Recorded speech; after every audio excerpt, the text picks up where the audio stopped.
Mention the word Ariel in mixed company, and reactions will range from those who imagine photographs taken from a plane, to those who think of the great Bard of Avon, William Shakespeare's ethereal spirit of the same name from The Tempest. However, bring Ariel into the conversation at a classic British motorcycle rally and you'll get a very different response.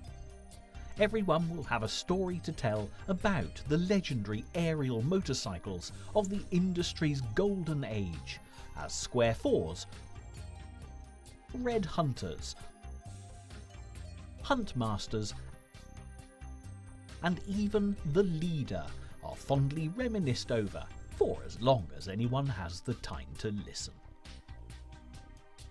The last official Ariels to roll off the production line did so in the late 1960s, and although the company has long since been consigned to the pages of the history books, one thing is absolutely for certain: Ariel motorcycles will never be forgotten.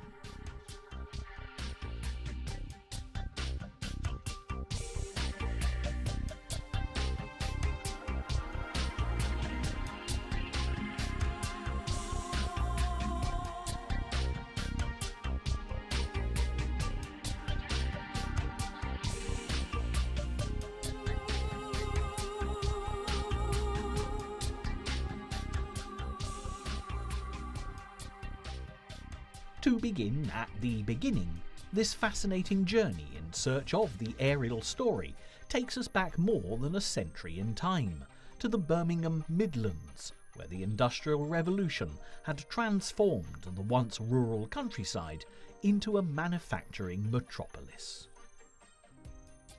Throughout Europe, towards the end of the 19th century, a new craze was bringing about one of the most important phases of social change the world has ever known. Today, the humble bicycle is definitely taken for granted, but when the first bicycles appeared in the 1870s, it revolutionised transport history. Far more economical than horses, people could not only travel to take advantage of more distant employment and educational opportunities, they could also ride their bicycles for sheer pleasure rather than purpose. In Victorian Britain, the spirit of the entrepreneur reigned supreme, and bicycle factories sprang up in abundance to service the new craze, particularly in the industrial heartland of the Midlands. Like so many of the great British motorcycle manufacturers, Ariel started life making bicycles. Founded by James Starley and William Hillman, who would later progress to four-wheeled transportation, the Ariel Bicycle Company, based in Birmingham's Sellyoak district, was bought by Cycle Components in 1898. The Ariel name was first used for a Didion-powered tricycle that they had been developing, moving on to a two-wheeled machine with a Kerry engine by the time Queen Victoria had passed away in 1901. It was the dawn of a new era as Edward VII came to the British throne, and the staid respectability of Victorian England gave way to a freedom of spirit that the burgeoning motorcycle industry typified. This 1909 Triumph Roadster is an early example of the type of motorcycle that was in production, and at Ariel, progress was equally as rapid. Charles Sangster, a fine engineer in his own right, bought Ariel and transformed it into a family concern. But as the years of the new century passed, the threat of World War increased. For all of the British motorcycle manufacturers, World War I in 1914 called a halt to the proceedings. BSA, the Birmingham Small Arms Company, had started out manufacturing weapons for the Crimean War, and as well as returning to the production of ordnance for the war effort, they also made military machines. Triumph did the same as did Ariel, and as armistice was called on the 11th hour, of the 11th day of the 11th month, 1918, they had certainly done their bit for king and country. Some of the biggest pre-World War I British motorcycle manufacturers failed to secure military contracts, and Rex, who were known as the King of Motorcycles, numbered amongst them. The company struggled to survive in the post-war years, and in the 1930s production ceased and this great British motorcycle mark was lost forever.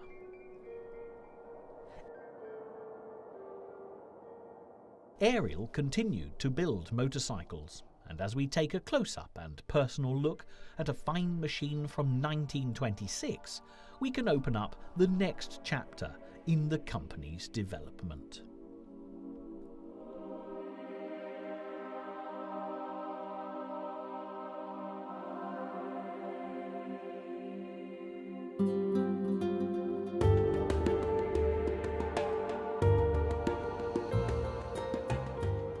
In 1925, Ariel recruited an inspired young designer by the name of Val Page, who had previously been very successful with JAP.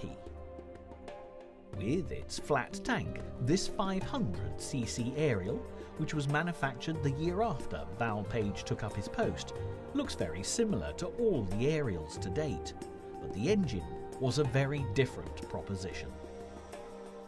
Page's elegantly simple overhead valve design was the last word in progress, but it was going to take another year before the frame and the cycle parts were able to catch up. This 500cc Ariel has been lovingly restored by its present owner over a period of 21 years. Quite incredibly, he took it home as a pile of parts in a wheelbarrow, and as you can see for yourself, has quite literally breathed new life into it. To the uninitiated, this may seem a Herculean task, but one of the great attractions of the classic Ariels is the straightforward design, making repair and restoration not too much of a headache.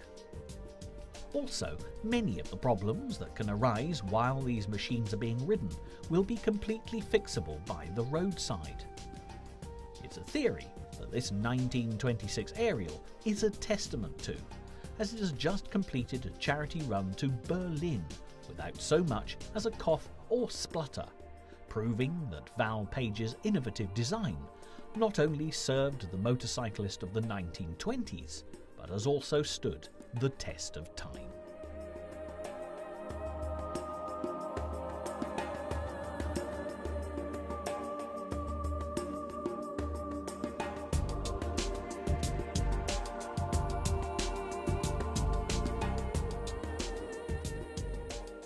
Great progress was made at Ariel in a very short space of time, and this next motorcycle, a 557cc side valve from 1928, is a perfect example of the impact Val Page had on the company. The first and most obvious difference to the previous motorcycle is the new saddle tank rather than the flat version. At last, the frame had caught up with the state-of-the-art engine, and with more powerful brakes to complete the picture, Ariel had a product that they could be truly proud of. In fact, the advertising material had a new slogan: Ariel, the modern motorcycle, which this machine unquestionably lived up to. This particular motorcycle has been in the safe custody of its present owner since 1969. It has a very special place in his affections because it's the first vintage bike that he acquired. Evidently, collecting the classics is totally addictive, and this Ariel, with the benefit of hindsight, was an excellent place to start. Since those early days, he's developed an interest in the very early models of all manufacturers, and his collection of classic motorcycles is likely to continue growing for as long as there are machines to be rescued from scrapyards, garages and garden sheds, the length and breadth of the nation. Returning to the Ariel story, while this model was in production, there were dramatic changes at the Selly-Oak factory. Then, just as in 1914, world events took a hand in shaping Ariel's future. The Roaring Twenties finished with the catastrophic Wall Street crash, and the repercussions of the resulting depression reached far and wide, and the industrial manufacturers of Birmingham went into a decline just like the rest of the world.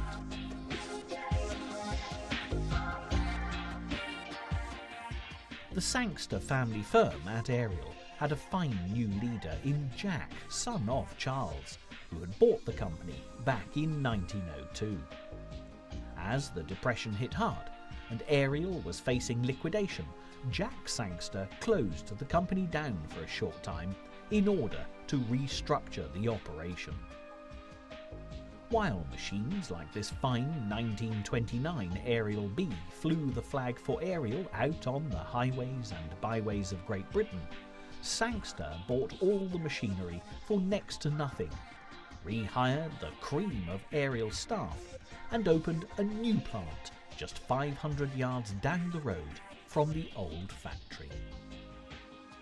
Jack Sangster poured all of his personal fortune into the venture, and the new company name was very appropriately Ariel Works JS Limited. It was during this rebirth of Ariel that another hunch played by Jack Sangster really paid off. A South London motorcycle dealer had come up with a design for a particularly compact 4-cylinder engine by mounting the cylinders 2 by 2. His working drawings were jotted down on the back of a cigarette packet, wild woodbines of course, and when he took the idea to Jack Sangster, the Ariel boss installed him in an office to expand on his etchings, even going as far as appointing an assistant draftsman to help with the detail. The cigarette packet sketcher was none other than Edward Turner, his assistant Bert Hopwood, and the resulting motorcycle was the Ariel Square 4. Having the legacy of Val Page's earlier designs combined with the talent of Edward Turner and Bert Hopwood, the new restructured Ariel rose phoenix-like from the ashes of the Depression. The next motorcycle we are featuring is a 1932 500cc Red Hunter, and is a perfect example of the new generation of Ariel machines. Although the impressively elegant engine is pure Val Page, it was Edward Turner who was responsible for the distinctive red and chrome tank that gave this bike its name. Today, as brightly coloured motorcycles of every hue and cry are available, this may not seem terribly significant. However, back in the 1930s, motorcycles tended to come in black, or black, just like Henry Ford's motorcars. This 500cc Red Hunter was definitely top of the range, along with the 250cc and 350cc versions. In the model you're looking at, there were 2 pistons. The 7:1 ratio piston was for road use, giving 28 brake horsepower, while the alternative high compression piston was for racing, giving the Red Hunter a maximum speed in excess of 90 miles per hour. When it came to trials and scrambles, the Red Hunter was undoubtedly in a class of its own, and building upon this success, special trials versions of the Red Hunter were built with higher ground clearance frames. In a short time span, thanks to the Square 4s and the Red Hunters, Jack Sangster's efforts were rewarded, and when this advertisement was drafted in 1935, Ariel was a market force to be reckoned with. The 500cc Red Hunter, acclaimed by all as being the outstanding sports machine of 1934, is better than ever for 1935. Capable of being tuned to speeds exceeding 100 miles per hour, it places no limit to the scope of the enthusiastic tuner and rider. The new long-stroke engine is now offered with a twin-port head or with a single-port head without extra charge. The fins, which in conjunction with the improved finning of the nickel-chrome iron cylinder barrel, give increased conductivity and longer wear. The massive crankcase and flywheel assembly are designed to withstand still higher maximum speeds and inertia loads. But just as Ariel was getting back into the swing of things, the storm clouds of war were gathering over Europe as Adolf Hitler became an ever-increasing menace. When Neville Chamberlain announced to the nation on that fateful September Sunday morning in 1939 that Britain was at war with Germany, the motorcycle manufacturers of the Midlands were ready and waiting with machines for the war effort. What we are looking at here is an Ariel W/NG 350cc that was, in effect, a detuned Red Hunter fitted into an Ariel Trials frame. But the story of this machine began some 4 years before the outbreak of World War II.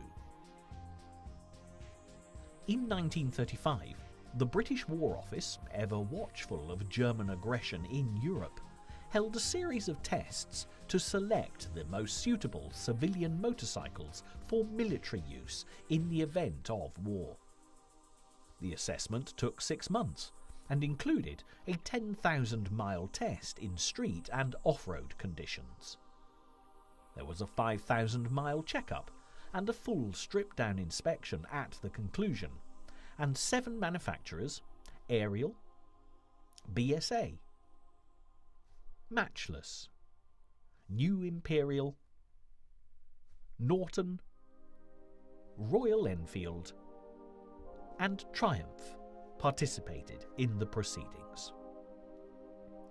Unfortunately, the model of Ariel that was tested was due to be replaced, and although it did extremely well in cross-country conditions, the War Office dropped it from the testing. In 1936, Ariel attempted to interest the War Office in the 600cc and 1000cc square fours, but both were rejected due to excessive weight. A month before war broke out, Ariel offered a 497cc overhead valve and a side valve of the same engine capacity to be evaluated against the War Office's Norton 16H, but it was a new prototype, the W/NG, that came out in 1940, which proved to be the best of the bunch. Nevertheless, the War Office was far from impressed with this 350cc overhead valve single based on a winning trials bike, describing it as merely fair for use only in emergency purposes. Ironically, the French government immediately placed an order, and it was events in that nation's port of Dunkirk in 1940 that changed the British War Office's thinking.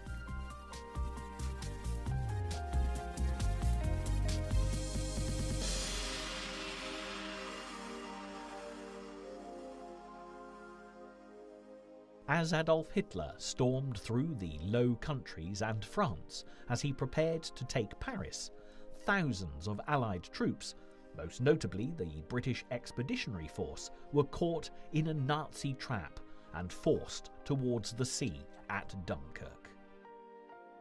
Just when it looked like all hope was lost, the British Navy and a flotilla of assorted civilian craft snatched more than 300,000 men from the beaches of Dunkirk and returned them safely to the south coast of England. Prime Minister Winston Churchill described this as a miracle of deliverance, but the same could not be said of the military hardware and ordnance left abandoned on the country roads of France.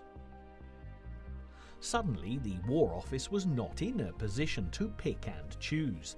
They needed every motorcycle they could lay their hands on, and Ariel's wartime effort went into overdrive, even supplying used Ariels in good working order. The War Department, which was the Army, Air Ministry, the RAF, the Admiralty Department, the Navy, Ministry of Agriculture, and Women's Land Army all used Ariels, just like the one you see here. The W/NG models supplied during the war years had various unique features. Dual toolboxes were standard, likewise pannier frames, bags, rear carrying rack, and headlamp mask. Between 1942 and 43, rubber items on bikes were discontinued because of a shortage of raw materials, and canvas was used for hand grips. Footrests were cast in steel, while a solid clamp replaced the rubber handlebar mounts. On the later models, aluminium alloy was conserved at all costs, as a pressed steel primary chain case and timing cover were used.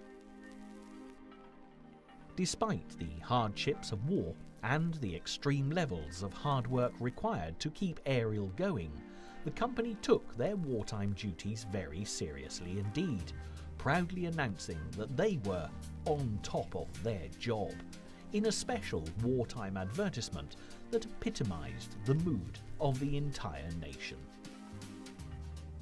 Success must inevitably follow the whole energies of an individual or organisation directed towards getting on top of the job. Ariel has always enjoyed a reputation for reliability and dependability, a reputation which is only enhanced by the extensive experience in building wartime machines. The stern task of producing Ariels to stand up to the heavy duties of war's demands has been accompanied by sound development, resulting in even better machines to grace a better era. But Ariel were not the only company kept busy with the war effort, and BSA, their near neighbours, expanded business even further after becoming the largest motorcycle company in the world in the years between the two wars. Val Page had joined BSA in the 1930s and had designed the magnificent Empire Star that evolved into the company's piece de resistance, the Gold Star, adding another design classic to his list of achievements.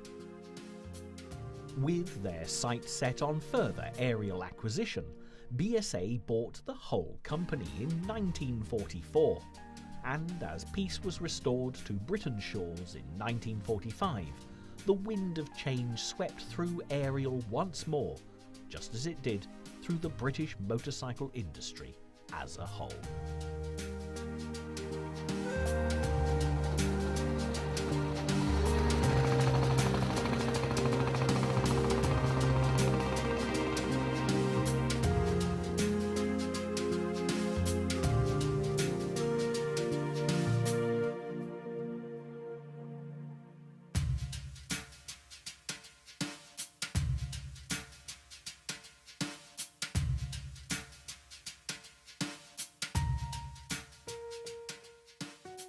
Fortunately for all concerned, BSA continued to produce Ariel machines in their own right, and quite naturally, as civilian production restarted, the pre-war Ariel models were again available.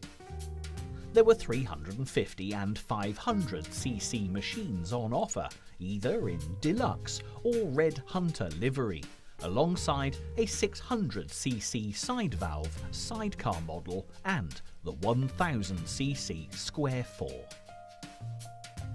This is a 1946 500cc Red Hunter that was extremely popular as the people of Britain attempted to rebuild their lives. Interestingly, the main difference between this Red Hunter and the pre-war model was the addition of telescopic front forks from 1946 onwards, a design feature that was indeed used throughout the BSA range as well, right through to the late 1960s. Stepping back in time to post-World War II Britain, the lucky first owner of this Ariel would have needed in the region of £150 to purchase a Red Hunter straight off the production line. The publicity information claimed great things for the 1946 Red Hunter, including a top speed in excess of 85 miles per hour. However, just because the war was over, rationing didn't immediately stop, and for a while, things were worse than they had been during the conflict.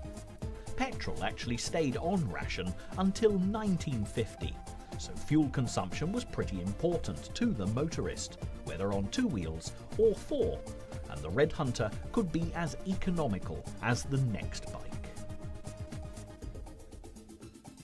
If you rode at 30 miles an hour, it was possible to get over 100 miles to the gallon, but an increase in speed to 60 miles an hour would result in a drop to 53 miles to the gallon. Needless to say, with a motorcycle as sleek and sporty as this Red Hunter, speed would win over economy every time. A very important part of the British motorcycle industry concentrated on competition machines, and works riders vied for the top places in road races like the Isle of Man TT, as well as time trials, scrambling, and even sidecar racing.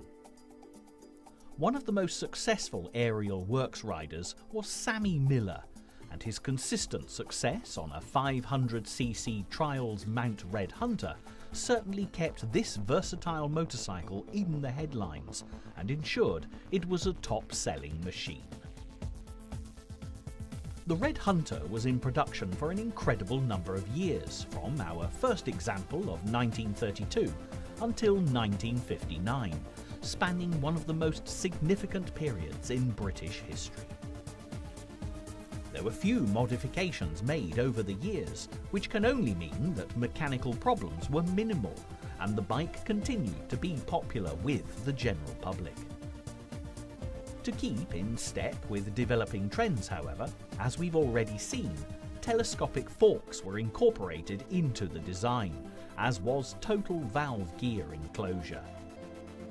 There was no great secret to the Ariel Red Hunter's success. The design was straightforward, the construction robust, and within its class it gave an all-round satisfactory performance.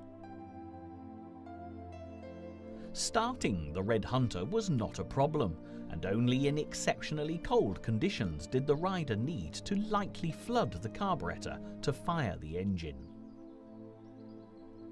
Once out on the road, engine noise was minimal and the low-speed torque was particularly good, along with transmission smoothness that was one of the Red Hunter's best features.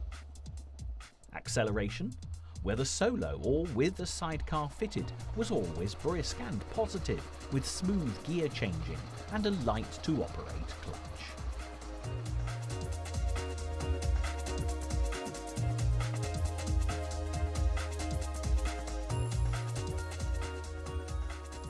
The riding position is not only extremely comfortable, but well designed, to give the rider maximum control, whether at full speed on a dual carriageway or a steady crawl through a traffic jam.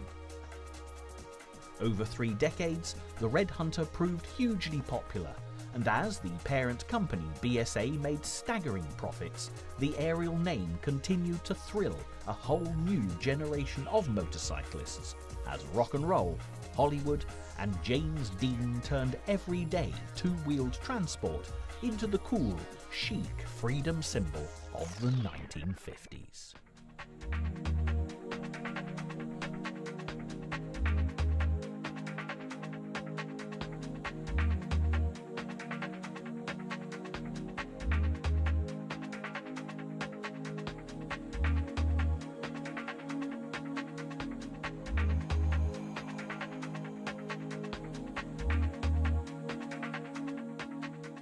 When you consider the names of many of the top-selling motorcycles of the 50s, you can very quickly gauge the mood of the moment, with bullets, tigers, dominators, and even a super rocket. Speed and power were key for any manufacturer.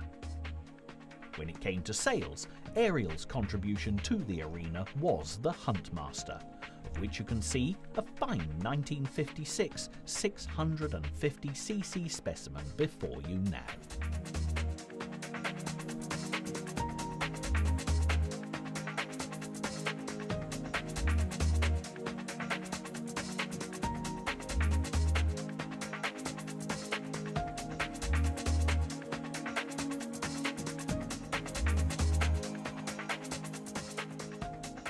These were exciting times. BSA was a major player in the motorcycle industry, and Ariel was tucked comfortably under the bigger company's protective wing. Very significantly, Val Page was at BSA and again had a part to play in Ariel design, some 30 years after his earlier creation of the modern Ariel motorcycle. The first Huntmasters rolled off the production line in 1954, and some would say that the customer really did get the best of both worlds.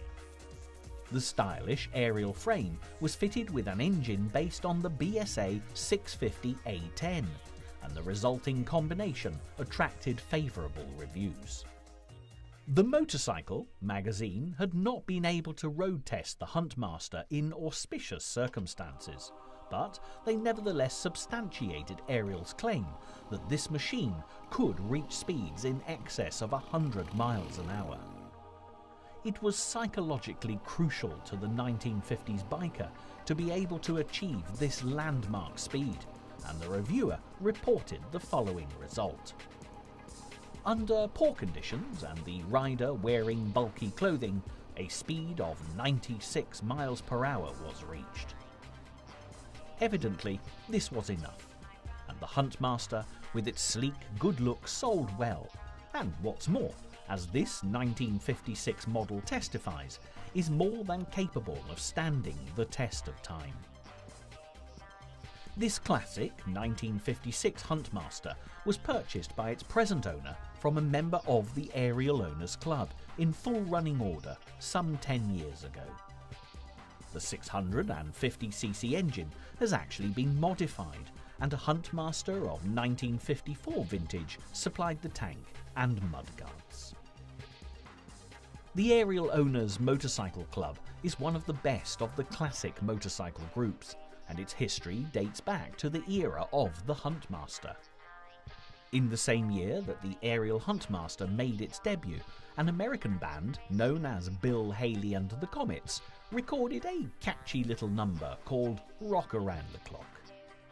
It was the birth of rock and roll and the advent of the teenager, much to the horror of the older generation, who considered such goings-on a threat to the fabric of society. Radio stations were banned from playing rock and roll, but a relatively new phenomenon benefited greatly from this embargo. As the post-World War II road network in Great Britain improved, transport cafes began to appear at strategic points on busy roads. For the motorcyclists of the 1950s, predominantly young men inspired by the shock of the new, the transport cafes were great places to meet up, especially as they were equipped with jukeboxes that played rock and roll. Many motorcycle organisations began life in these transport cafes, and the Ariel Owners Motorcycle Club, being no exception, was formed in the world-famous Ace Cafe on London's North Circular at 3 p.m. on Saturday the 24th of November 1951. To this day, the club exists to provide Ariel enthusiasts with an opportunity to meet and discuss motorcycling matters, and to foster friendships between members, an aim that is achieved very successfully indeed. The cafe culture gave rise to some remarkable motorcycle races, literally over distances between designated cafes, and even the alarming sport of record racing. This involved dropping a coin in the jukebox slot and racing to a given point and back before the record finished. Huntmasters would no doubt have been ridden in just such events, but needless to say, such activities were frowned upon by those who had deemed it necessary to ban rock and roll. This was, however, a relatively short-lived phenomenon over a 20-year period, because by the end of the 1960s, the motorway network in Britain had grown, with shiny new service stations to replace transport cafes for the family motorists who favoured four wheels rather than two. Looking at this very respectable classic collector's Huntmaster motorcycle today, it's hard to believe that it would have been a favourite with the black leather-clad ton-up boys of the 1950s. Yet, if you consider the technical spec of its day, all is made clear. The 650cc engine was of the overhead valve variety, with cast iron cylinders and head. Mounted on heavy-duty roller and white metal-lined bearings with a forged steel crankshaft with the added convenience of a gear-driven camshaft with pushrod-operated overhead valves and a state-of-the-art Amel monoblock carburetor with air cleaner. When it came to the frame, the Huntmaster was fully triangulated to ensure maximum rigidity with swinging arm rear suspension. Also, there was a thief-proof steering lock, something taken for granted on modern machines, but a veritable innovation back in 1956, when this Huntmaster would have been a very desirable motorcycle indeed. This was in fact the epitome of style on two wheels, and the telescopic front forks with hydraulic dampening look positively contemporary. Not that appearance was everything for the Huntmaster. Some applications were first and foremost functional, and in the case of the powerful central brakes with non-fade linings, this was just as well, because stopping on a sixpence, as the expression goes, was vital for a classic ton-up motorcycle. Despite its popularity, the Huntmaster was discontinued in 1958, when the decision was taken across the board to cease production of all Ariel four-strokes. The wind of change was again blowing through the British motorcycle industry, and the small family concerns that had been so key to development and diversity disappeared without trace.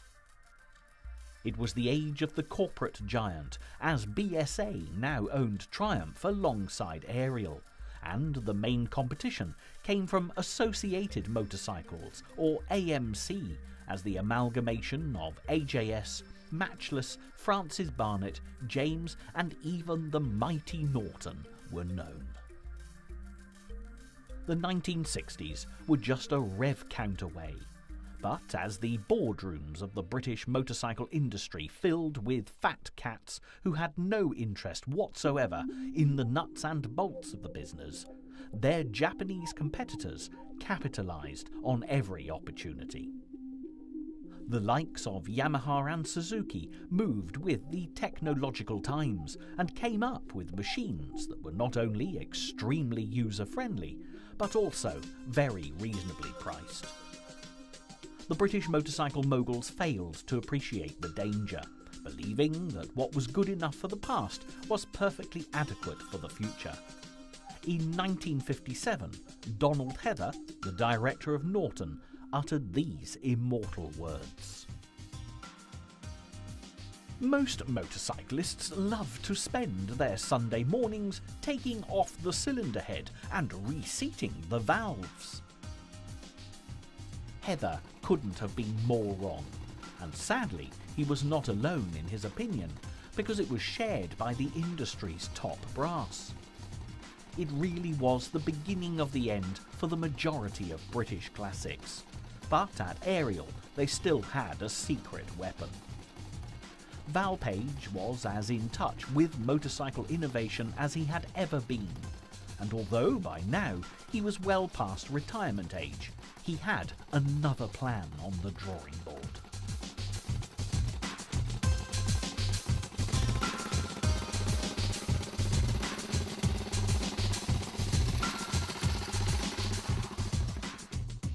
When Val Page and the design team were allocated the brief for the motorcycle that would become the Leader, it said that they were given a completely free hand to produce an ultra-modern machine with built-in weather protection using a two-stroke 250cc engine. The project was 3 years in development, and when the Leader was eventually unveiled, it was without doubt a design classic. But what the British motorcycling fraternity would make of it remained to be seen. The Leader that you're watching being put through its paces is actually of a 1961 vintage and is much treasured by its owner, who rescued it from a breaker's yard more than 28 years ago. Always a keen motorcyclist, he was on the hunt for a part for an ailing BSA Bantam when he spotted the Leader, then decked out in enough psychedelic orange paint to trigger hallucinations. Having coveted a friend's Leader for some considerable time, he rose to the restoration challenge and gave this design classic a good home and a more sympathetic colour scheme. Over the years, the straightforward design and user-friendly engineering has meant that 40+ years on, this Leader is still out and about, touring as far afield as Scotland, providing this collector with hours of pleasure and immense satisfaction in a job well done. To create the Leader, Ariel used steel pressings, basing the design upon a rigid boxed beam from which the engine unit was suspended at 2 points, with a rear engine mounting also acting as a pivot for the rear fork. The fuel tank is self-contained and tucked away to the rear in the frame beam, in the optimum position for road handling. To fuel it up, the dual seat lifts to reveal the filler cap, and ingeniously, the pressed dummy petrol tank between the rider's knees is actually a very roomy luggage compartment. Further pressings included leg shields, headlamp cowl and tail unit. To complete the design, detachable side panels kept the engine and gearbox unit completely hidden from view. The 250cc twin two-stroke engine had the cylinders inclined forward at 45 degrees, with light alloy pressure die-cast cylinder heads and part spherical combustion chambers. Despite the gearbox shell being cast integrally with the crankcase, the gears and shafts were manufactured by another company. Talks went on with Velocet to use the same gearbox internals as their 250cc machine, but the project didn't materialise.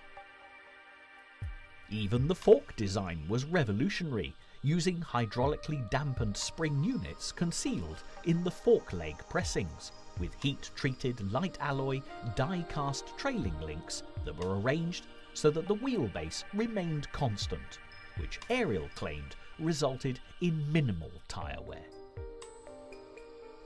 Of the standard fittings, the large windscreen and pressed steel instrument panel gave the Leader a unique appearance, and the range of optional extras, including a cast light alloy rear carrier, direction indicator lamps, styled in pannier cases and chromium plated rear bumper spelt out 1960 style with a capital S.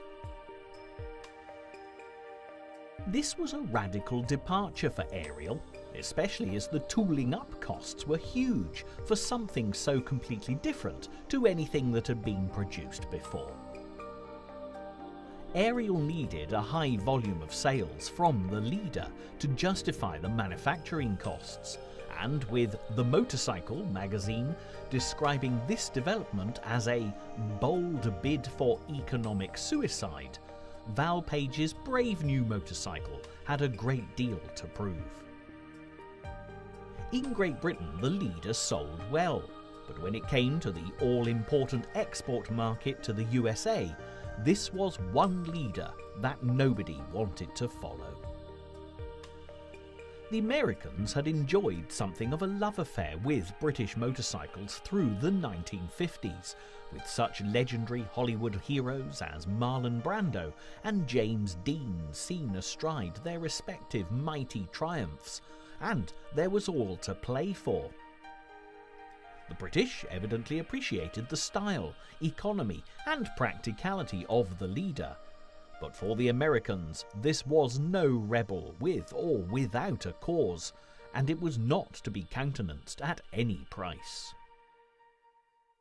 Disappointed, Ariel went back to the drawing board and in 1960 came up with the Arrow, a second two-stroke twin, retaining the main pressings of the Leader whilst discarding the inbuilt leg shields, dashboard and windscreen. On the same theme, a third variant called the Sports Arrow shot onto the market in 1961 with an improved size inlet tract and Amel monoblock carburettor. Plenty of chromium plating was added to the engine, side cover, front fork link cover plates and toolbox lid.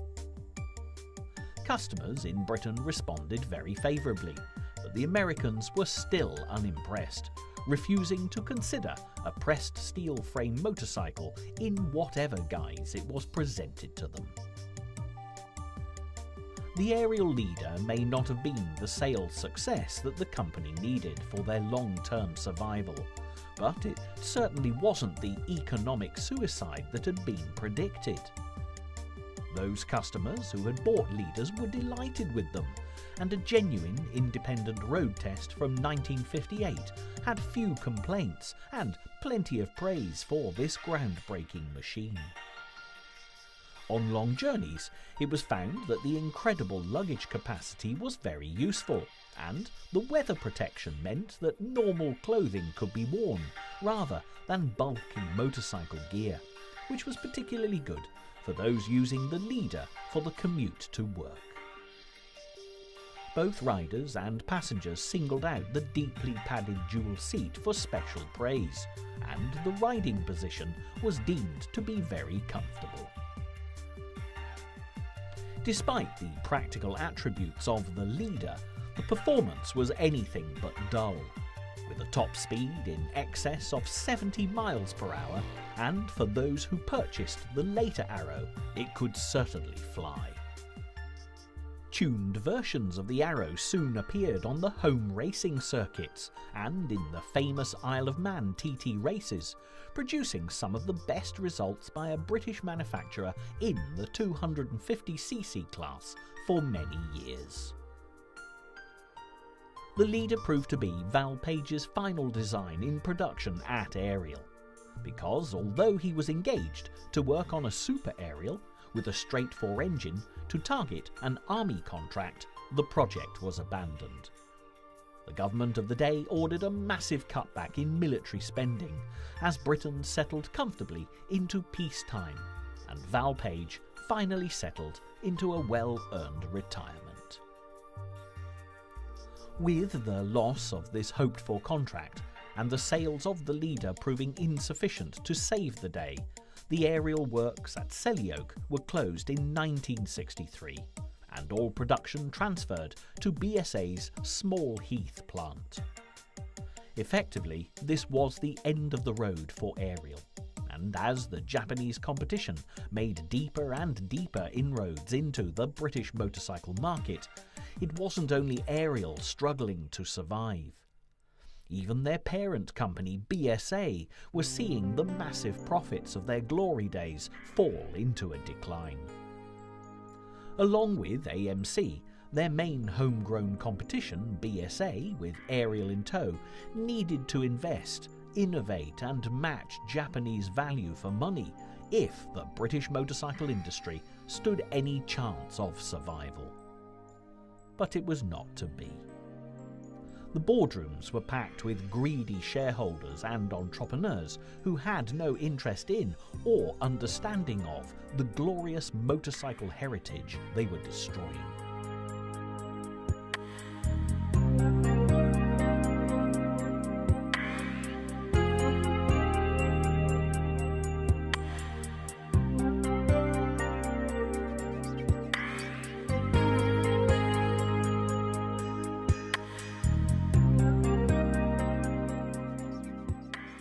as BSA attempted to streamline their operation, the decision was taken to axe aerial production altogether in 1965. However, the Ariel name did come briefly out of retirement in 1970 when BSA launched the Ariel 3. This was a peculiar three-wheeled contraption that was hinged so that it would tilt around corners. A cross between a moped and a tricycle, the Ariel 3 was a complete and unmitigated disaster, which cost a great deal to produce and could well have been the final nail in the BSA coffin. Of all BSA's assets, only the Triumph name proved to be destined for survival. AMC went bankrupt in the mid-1960s and was taken over by Manganese Bronze Holdings to form Norton Villiers. After the Ariel 3 debauch, BSA were absorbed into this conglomerate in 1971 to become Norton Villiers Triumph. However, by 1973, the distinguished Birmingham Small Arms Company ceased production, following on where Ariel had gone before.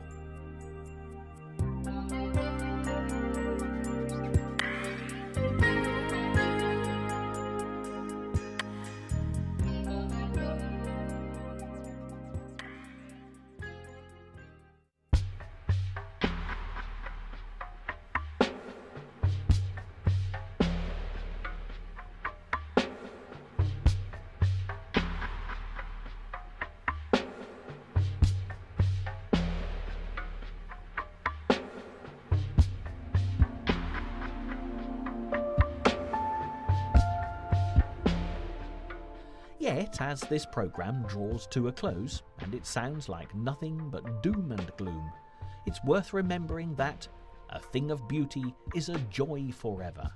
And in the case of classic Ariel motorcycles, never a truer word was spoken. Thanks to the hard work and dedication of our Ariel enthusiasts, we've been privileged to see an entire range of these fine old machines, both up close and personal, and out on the open road. To quote another witticism on beauty, albeit referring to the female of the species, a girl can take no credit for beauty at 16, but if she is beautiful at 60, it will be her soul's doing. Evidently, Ariel motorcycles are packed full of soul, and for as long as there are organisations like the Ariel Owners Motorcycle Club and enthusiasts ready, willing and able to bring these two-wheeled treasures of the past back to life, the spirit of Ariel will never die.